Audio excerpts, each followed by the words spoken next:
Hello and welcome to the New Look Sunday Politics. We're getting a sense of just how tight things are now across Stormont's budget. This week, the department responsible for housing gave this bleak assessment of its funding position. There's only 3 million left for new starts, where the requirement to meet the PFG commitment in the next financial year is something like 115 million. The Minister will face some very difficult decisions. I'll be speaking to the Sinn Féin chair of the Communities Committee. Plus, could the next 7 days see the beginning of the end for the Prime Minister? We'll get the latest from London on the manoeuvres inside the Labour Party amid predictions of big losses in this week's elections. And for analysis on all of that, in a week when grievances over the past dominated the news, Mark Davenport joins me with his thoughts.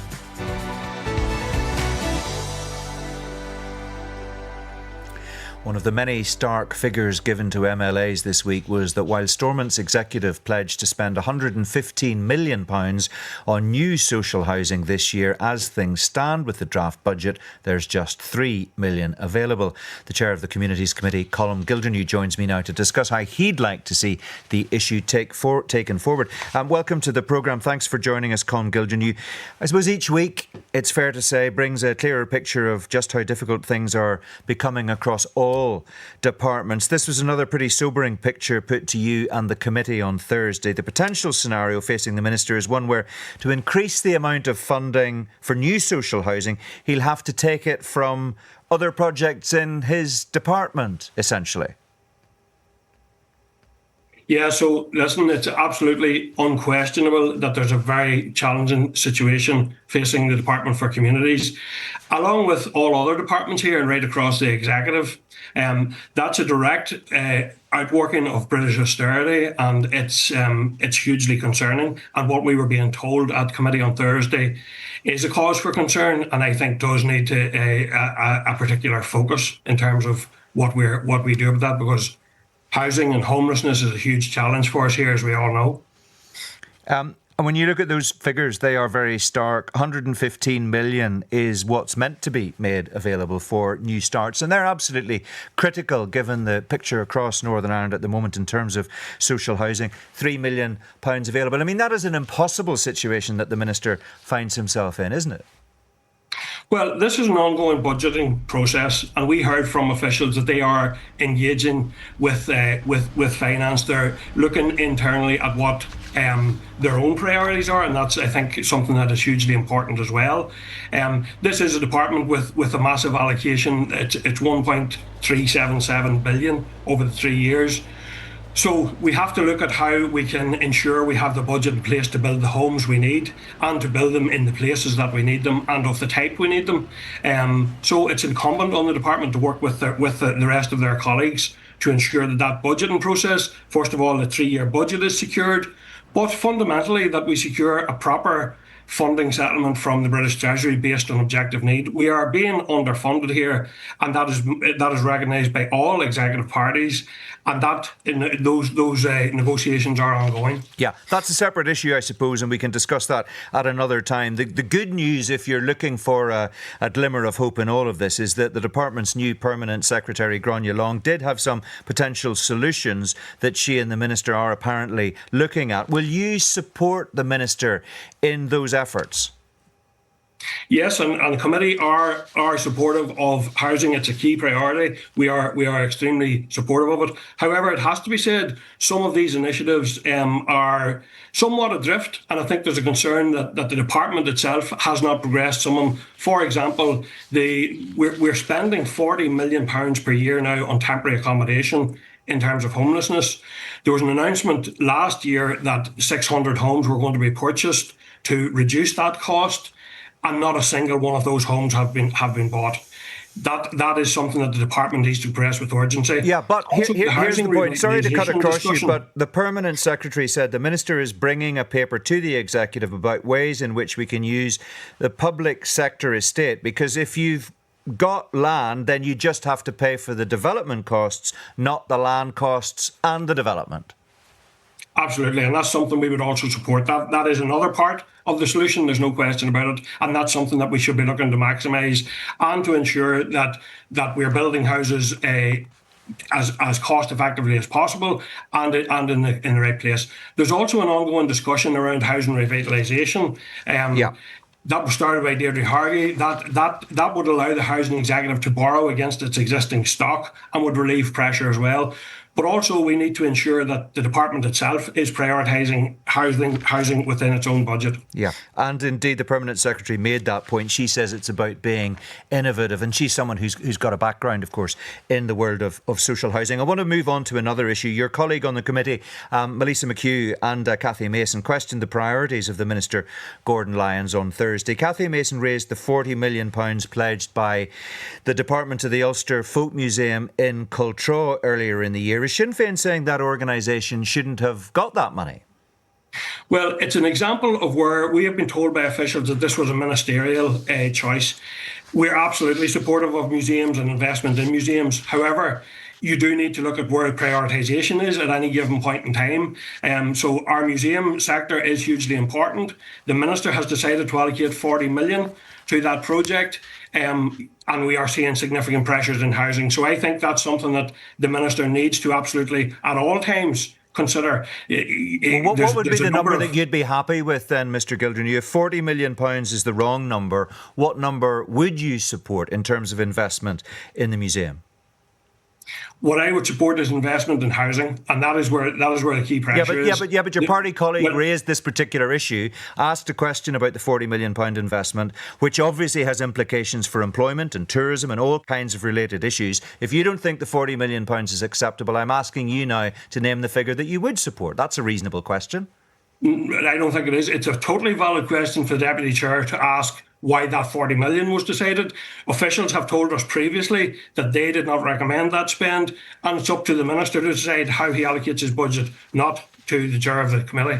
OK, well, we'll see if the Minister thinks that's a reasonable position to adopt or not. We'll see what happens with that investment. Melissa McHugh also asked about the funding in place for the Place Names project. And that's a project which researches the linguistic origins of townland names across Northern Ireland. The project team tweeted it's winding down its activities because it's reached the end of its current funding period. Now, the committee was told by the Communities Department official John Greer there might be interim funding available until the Minister decides on his funding priorities. Is Sinn Féin concerned that the funding will go completely when it comes to decision time for the Minister? No more money for the Place Names project, potentially? Well, we're unclear at this stage, and we have raised questions around what has happened in this situation, because in some of these very specialist services, it's not even just simply about the money. It's the expertise that you may have lost as a result of an interruption. So we have asked questions around this. The John Greer and Grania Long have committed to come back to committee with it, because it's a very fundamental service which provides translation for Irish language signage and for Ulster Scots as well. Yeah. You don't think there's a contradiction there potentially where you're criticising the priorities of the Minister and you're saying maybe he shouldn't have given 40 million to the museum, but you're concerned that he hasn't given anything to the Place Names project? Because if you apply the logic of what you were discussing about the museum, you'd be saying social housing is more important than the Place Names project. Well, it's about scale and it's about priority, to be quite honest. In relation to the Ulster Museum, we're talking about 40 million. This project was something in the region of 90,000 per year. So it's in terms of impact, and we are not saying the Minister should cut everything back, but in terms of impact and scale, then I think it is valid to scrutinise and examine the Minister's decision-making process. OK, on a specific point about jobs in the West, you mentioned how 2 years ago 1,000 jobs linked to the Communities Department went to Belfast, Derry and Ballymena. And when you asked why none went to Fermanagh, Tyrone or Armagh, you were told the department doesn't in fact have any infrastructure in those counties. You asked the officials on Thursday what's changed. Let's just hear the exchange between yourself and the departmental official John Greer. The simple matter is we would need large processing and administration centres created in these locations. Department of Finance are currently working with departments on an estate strategy. But given the budget constraints we are facing, my view is it will be very difficult to see a large-scale capital building programme to house these large operational centres. Now we will work with the department to see how, because our infrastructure as it currently sits, our built infrastructure is ageing, is not a good place to be, and is I think a contributory factor to some of our retention issues. Yeah. So within those conversations, Chair, we will certainly be pushing for a greater spatial distribution. I'm sure that would be a principle, but there are budget constraints. Well, I'll tell you, John, what's not easy is to live in one of those counties and for people to say, accept that. We can't address that historic discrimination because there's been historic discrimination, so therefore we're going to have to keep going. That doesn't fit in with the regional balance programme for government strategy, never mind anything else. So it'll in my view, it has to be made a priority. That is discrimination against those counties, cannot be allowed to continue, and there are lots of modern solutions that could tie into that. So those certainly need to be explored at pace. Mr. Greer did say that estate management and where people work is overseen by the Department of Finance. Now, here's the thing, Colm Gildernew. Your party colleague John O'Dowd is, of course, the Finance Minister, so should you not also be directing your frustration towards him? And absolutely, they need to work together, because what must happen is that we must ensure that there's a level playing pitch for people right across the north. There are many options nowadays in terms of technology, in terms of hot desking, remote working, and other options. So between all of our government departments, I would say that they need to absolutely ensure that people in this part, people in Dungannon and Fermanagh, can work for the civil service and can do that in areas that are suitable to their needs, and that those town centres also get their fair share of footfall and commerce that goes along with jobs and working. Okay, well, many people I'm sure would say that's perfectly reasonable, but here's the point. You were being critical of what the department has or hasn't done that's headed up by a DUP minister. The reality is, I suppose the question is, what has the Finance Minister, John O'Dowd, and indeed his predecessor, Kiva Archibald, both of them members of your party, what have they done in the past 2 years since Stormont has come back to address this issue? Well, the reality is this was an announcement made by the Department for Communities Minister. Too much fanfare, it has to be said, excluding half of the north.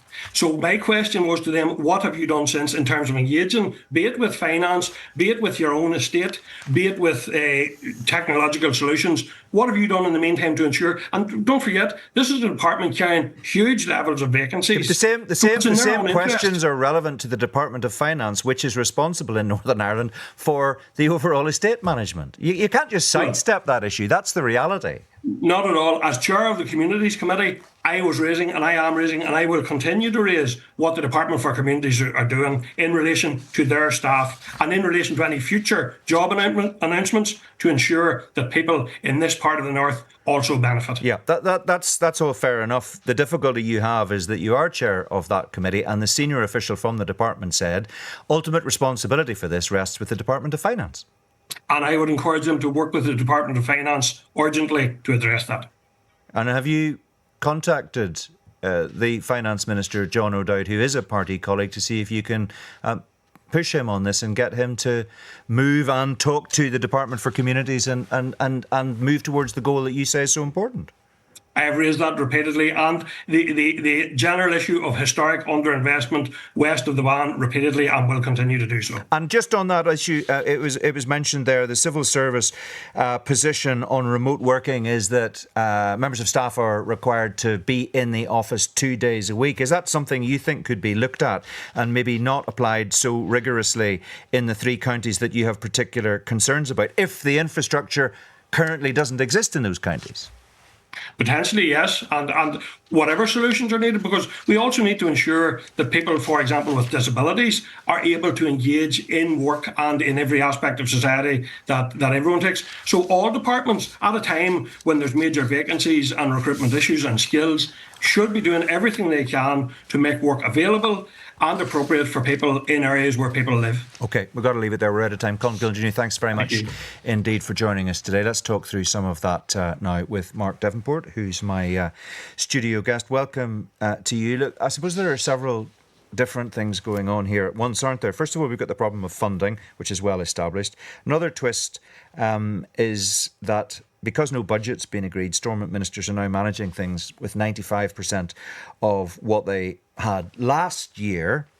So when you take that reduction, add in inflation and extra demand on services, that puts everything under even more pressure than we've seen on the past. Yeah, I think previously on this programme I've been predicting that the 3-year budget wouldn't be agreed, and indeed it wasn't. It was always going to be politically difficult because it would have included a period of time which went either side of an assembly election. And do you think it still won't be agreed? I would be dubious about it and would possibly urge them to look at maybe agreeing a budget for the period between now and the next election in order to avoid this 95% rule, which is basically a kind of a treasury rule where the civil servants start having to pare back, and it gives them less flexibility and actually means that they might have to engage in greater cuts in the months ahead. Yeah, but with every week that passes, it becomes more and more difficult for the parties who, to some extent, start painting themselves into different corners to actually sit down and agree, even on a one-year budget. Yeah, we're seeing some very vociferous exchanges. I mean, the Communities Department is just a microcosm of what's happening elsewhere. There's obviously difficulties there between Colin Gildennew and his party colleagues and the DUP minister, Gordon Lyons. But then we see on a wider scale Naomi Long, who previously, during this period in power, has tended to say, look, you've got to live within your budget, and tell her colleagues that she's managing her budget as best she can, but came out during the course of the week extremely tough in terms of saying, give me my money back. I've had too much money taken from my budget in recent years, and started directing her fire against health and education. Yeah, and So, of course the former Ulster Unionist leader, Doug Beattie, said the situation she's in is one of her own making. yes, because previously she'd taken the tack that she would try and work within her budget, and so that's been a sort of covered a period in which I think she's got an increasingly smaller amount of the overall budget, and more has moved off to health and education.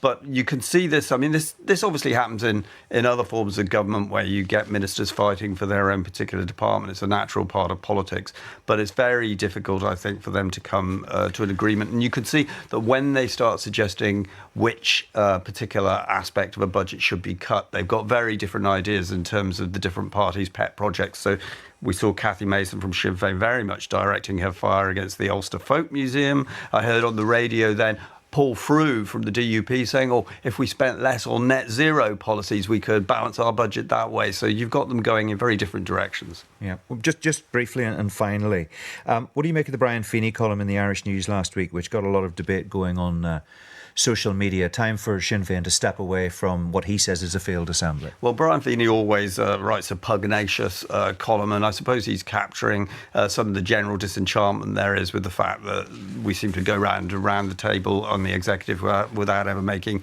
any great decisions. But it's interesting if a leading nationalist commentator like that is moving towards the boycott strategy, which previously one would have maybe associated a little bit more with unionists. Yeah, fair point. Mark, thanks for now. We'll talk to you again a little bit later in the programme. But let's turn our attention now to the elections across the water, which might just begin to spell the end for Keir Starmer's time in number 10. There are local elections across England, as well as for the Scottish and Welsh parliaments. If Labour does as badly as many of the polls have been suggesting it might, it could put the Prime Minister's leadership under huge pressure. Let's hear the latest now from the Financial Times Whitehall editor, Lucy Fisher. Lucy, thanks very much for joining us. I think if the Prime Minister looks at today's papers, he'll be hard-pressed to find one that isn't speculating about a Labour collapse at the polls and the jockeying for position that's going on to succeed him. It'd be pretty depressing reading, wouldn't it? Well, I think that's absolutely right. And there is a sense in Westminster over the past 10 days, 2 weeks, that momentum has gathered that there will be some kind of intolerable pressure brought to bear on the Prime Minister to set out a timetable for his departure, give some sort of indication that he accepts he won't lead the party into the next general election. We're hearing some reports this morning that allies of his are insisting he'll fight. There'll be no timetable, no concession to anything of that sort.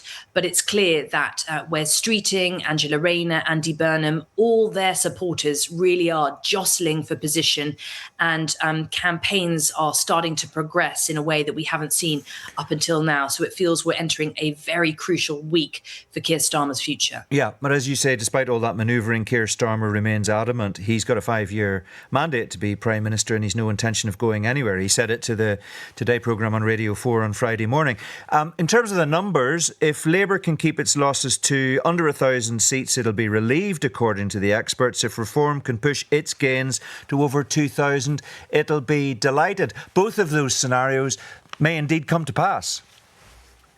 Well, let's see. You know, some of the bleaker forecasts for Labour have the party losing 1,800 seats across 136 English councils. Everyone is bracing for Labour to lose controls of the Welsh Senedd. First time Labour will have lost control of Wales in 100 years.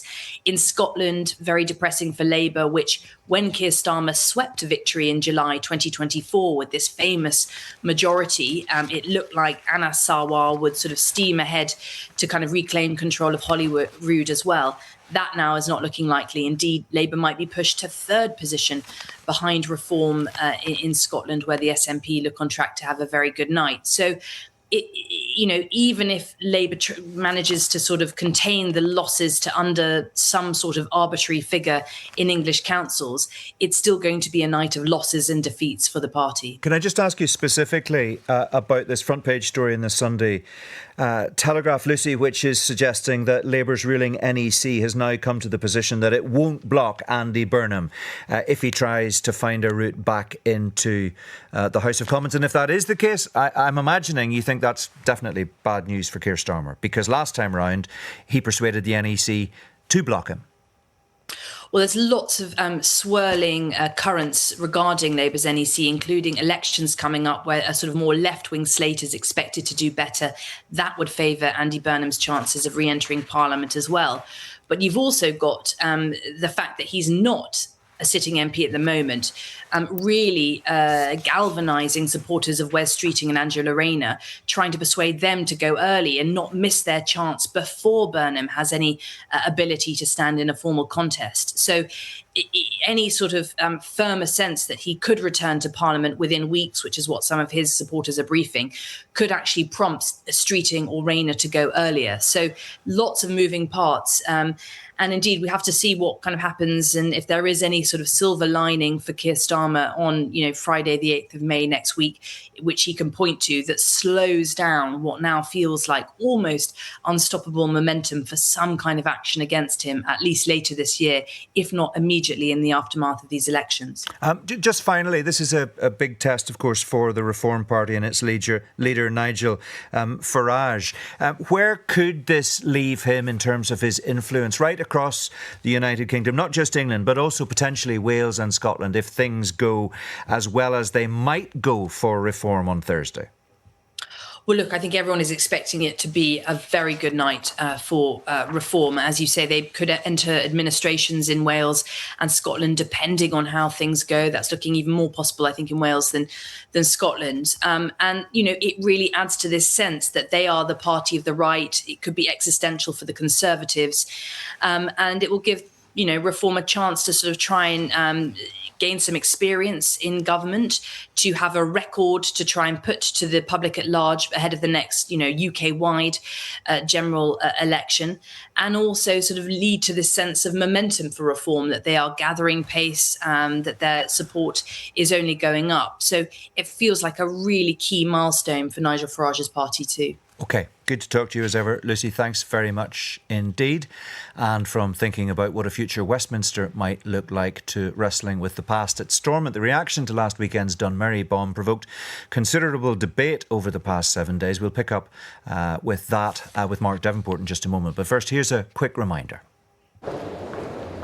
We condemn unequivocally the reckless attacks on Dunmerry Police Station on Saturday. Terrorism is always wrong. It is always without justification. Should that have been 10, 20, 40, 50 years ago or on Saturday night? Will the First Minister always take the opportunity to condemn all other bombings in Dunmerry during the IRA terrorist campaign, including those perpetrated by Bobby Sands? Mr. Look, I think it's unfortunate that your party decides to try to make some noise out of something that was such a harrowing event for the people of Dunmerry on Saturday night. The people behind this absolutely horrendous attack on Saturday evening have nothing to offer our society. The decision to put forward Orla Flynn MLA, daughter of Patrick Flynn, convicted of an IRA bomb in Dunmurry, to condemn this attack was a calculated insult to victims and a grotesque reminder that Sinn Féin words condemn terrorism, but their politics still romanticise it. So, Mark, that was the DUP's Carla Lockhart speaking in the House of Commons there. What do you make of all of this? Well, the speed with which we went from that symbolic show of solidarity with the First and Deputy First Ministers standing alongside the Chief Constable to instead going into backbiting about legacy matters and whether it was right for the daughter of somebody who'd been previously convicted of an IRA bombing to be speaking out in the Assembly about the latest Dunmurry attack. I think that shows the kind of terrible state of relations at the moment between the main parties within the executive. And, the question I'd ask is, when people want to say, oh, well, what about the past? You can understand that. But would they prefer to go back to the past? I don't think so. And they probably prefer people like Orla Flynn, as they in the past preferred Martin McGuinness to be saying things that were critical of the dissidents in terms of the way ahead. Sinn Féin, of course, has hit back at the DUP's criticism of the party. What did you make of the line from David Graham on The View on Thursday night, former DUP special advisor, of course, when he said effectively, look, this isn't about the DUP, it's about unionists saying you can't have a good terrorist at one point in history and then a bad terrorist at another point simply because it's politically inconvenient now in 2026. Well, I think in the past, certainly, David Trimble said that just because you've got a past doesn't mean that you shouldn't have a future. I think the difficulty maybe for the DUP is that they know that the TUV are going to raise these issues anyway. And we know in relation to things like the Bobby Sands statue that there's still a lot of bad feeling about legacy out there. So these things are going to be raised, but you wonder, does this help looking towards the future? You want to kind of, I suppose, isolate the dissidents, and in what way are you going to best achieve that? Just a final thought about the bigger UK-wide political picture, and I suppose Northern Ireland's place within that. Just picking up from the conversation I had there with Lucy Fisher, we've got these elections in England, Wales and Scotland. There is the possibility now, potentially, of 3 nationalist First Ministers across the United Kingdom. We have one in Northern Ireland. We might have one in Scotland and also one in Wales. Yes, I mean, in some ways this is more, if you like, of a sort of symbolic PR aspect to this, because of course we know that for the First Minister here to do anything, she would need the agreement of the Deputy First Minister. But nevertheless, it's still a contrast potentially to the rise of reform in England, if we see them moving towards being a potential party that could form part of a government in the future. And you could see that in those areas that part of the appeal may be that voters can distance themselves by moving towards nationalism rather than moving towards Labour, which they have in the past. Yeah, and of course, Northern Ireland's First Minister can't do anything without the support of the Deputy First Minister, so it's a bit of a technical point. Yes, well, that's our executive, where we're so interlocking in so many different ways. In so many different ways. OK, got to leave it there. We're out of time, Mark. Nice to see you as ever. That's all we've got time for today. I'll be back with The View on Thursday at the usual time of 10:40 on BBC One and iPlayer.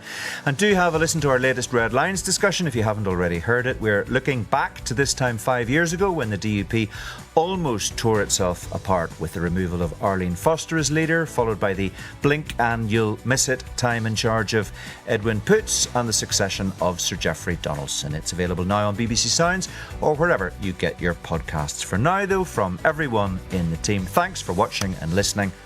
Bye-bye.